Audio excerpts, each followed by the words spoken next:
continue again. Okay, so the last part, that is paragraph 4.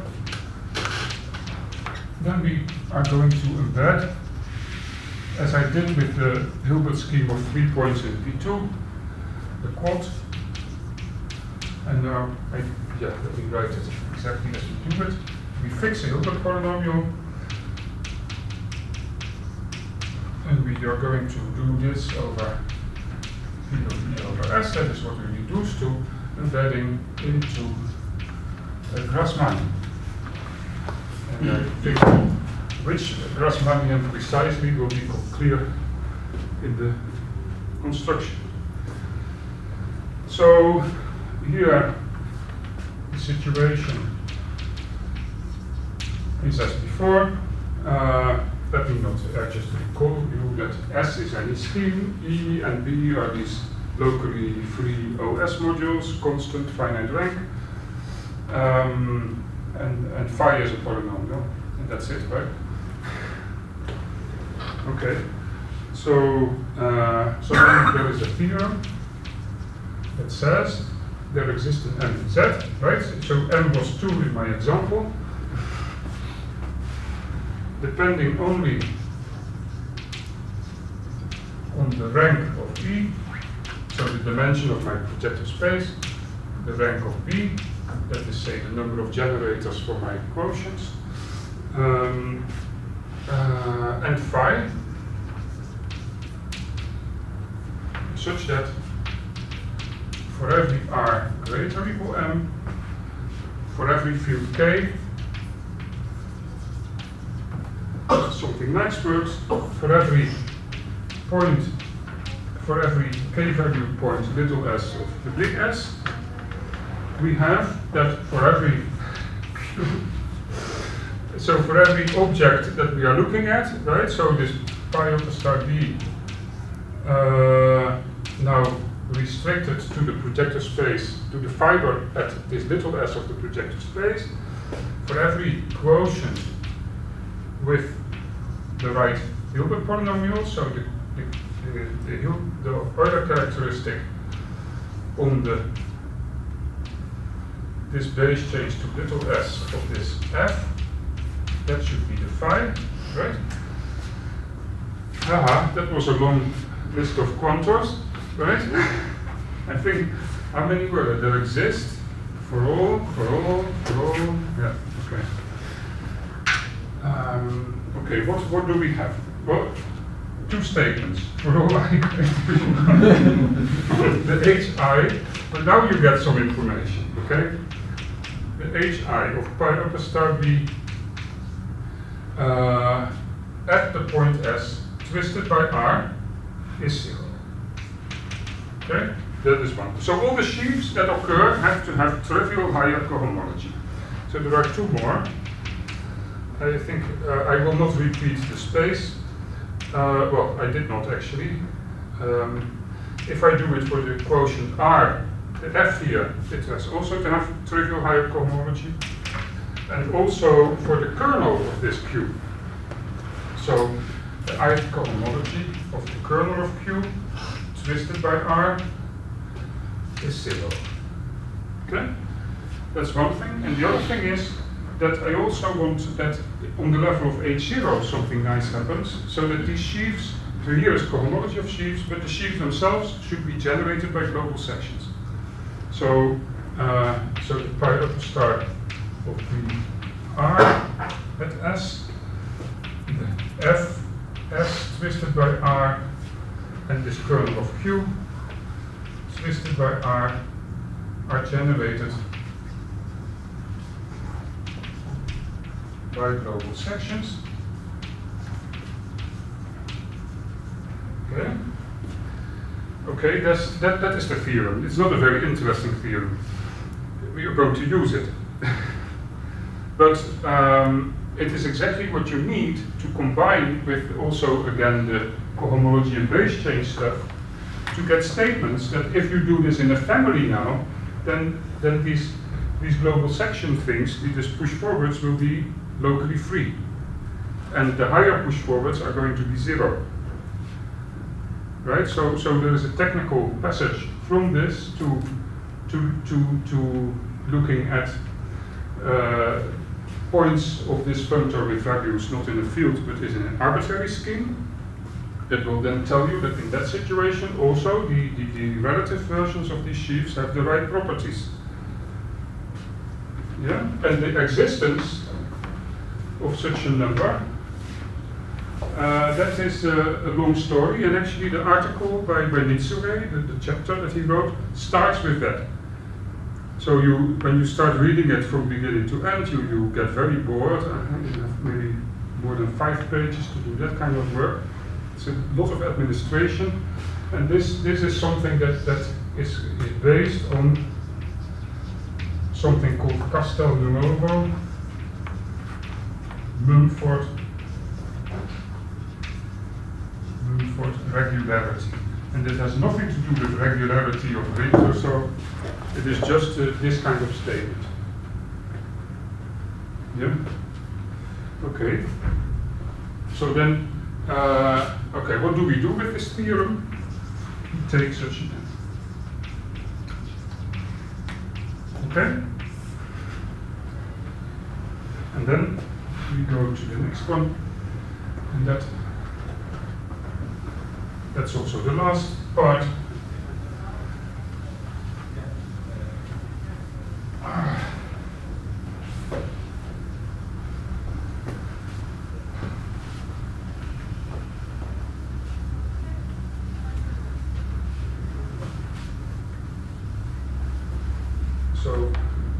So now we get to the final representability theorem, and I think here this is from Bosch de Boom again, section 8.2, theorem 8 prime. So here we have a map called phi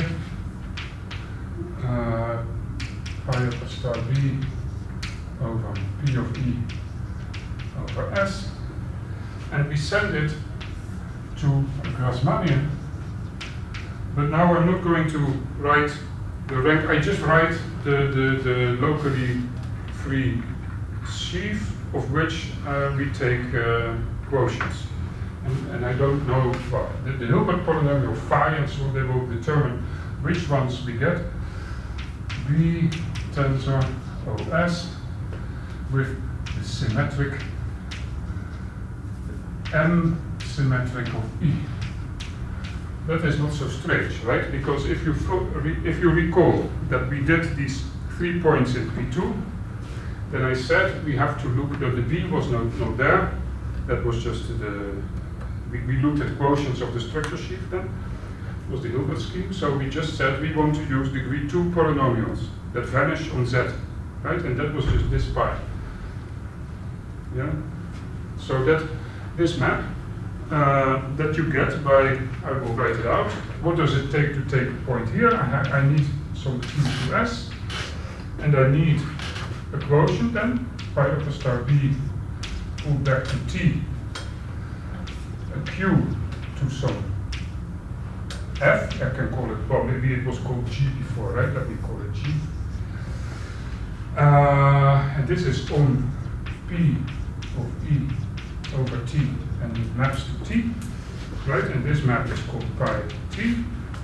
What do I do with that? I look at the,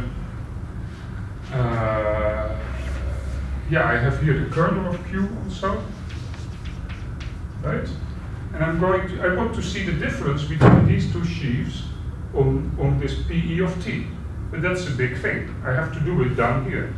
So that's why we will twist M up, and then we get a lot of global sections here, and some subspace there, right? And that is what this point in the Grassmannian will be. So you can already see that we're going to take the, okay, so here you do pi T lower star of the kernel of Q twisted M times. So you take it. So this short exact sequence, I can twist it. I can put an M here, I can put an n here and I can put an n here. Okay, then it is still an exact sequence. And now I'm going to push it down to t. And because of the assumptions, all the higher cohomology is 0, and these push forwards will be locally free. Especially for this one, I'm interested in that, because I want to have it in a Grassmannian. I have to have locally free subsheaves such that the quotient is also locally free. Okay? And that, so we do this with its map into by t lower star.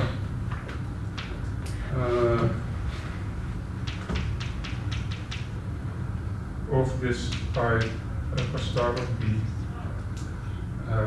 twisted n times and then pulled back to t, right?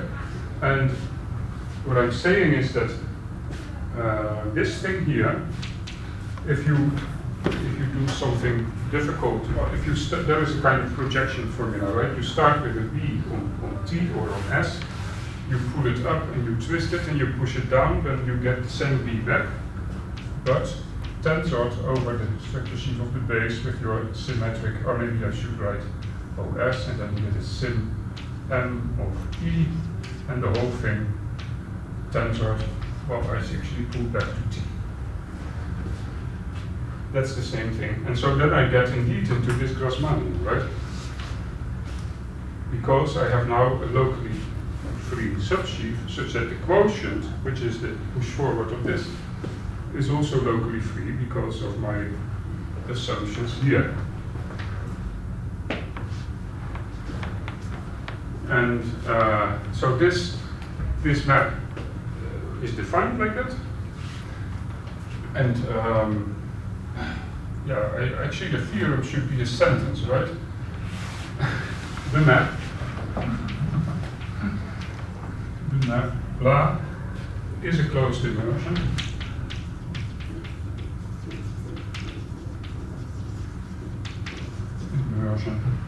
And quote phi upper star b over s is strongly projective over s. That is what this theorem says. And again, the proof has two steps. Do I still have a few minutes? Yes, right? The proof has two steps.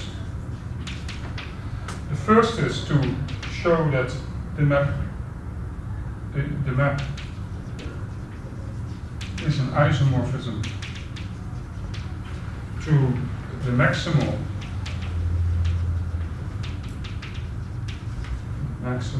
locally closed, or the maximal subscheme of the Grassmannian stuff, over which the quotient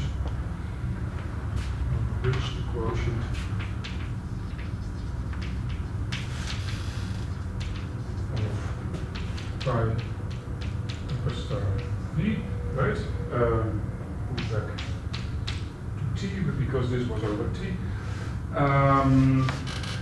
No, actually, over which the quotient here. I have on this Grassmannian, I have this I have a universal sub-thing, right?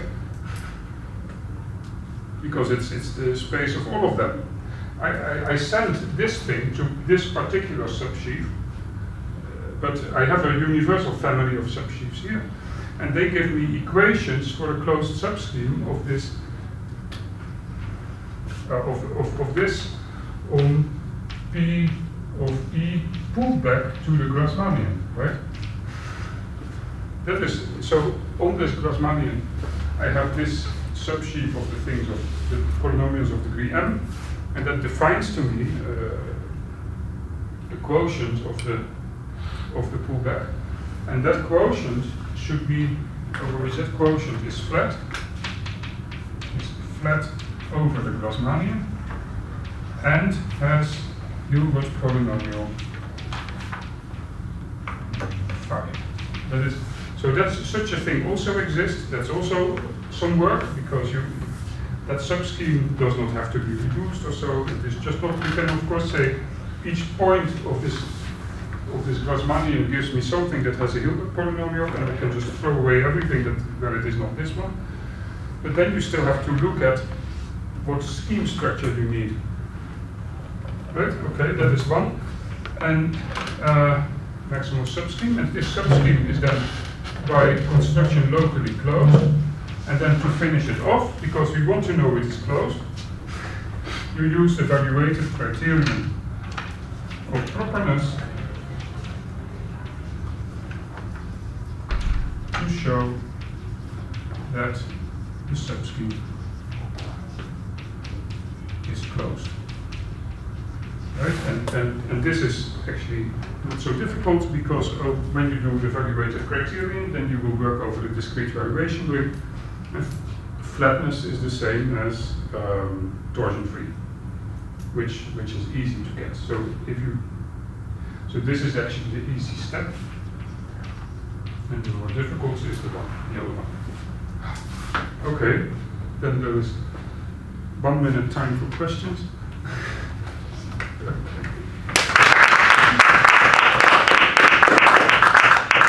Questions? Are there any questions?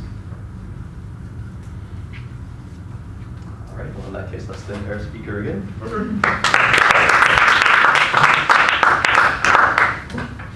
Thank you. So when we next speak with Vessel talking about the card functor, its representability using Hild and Point.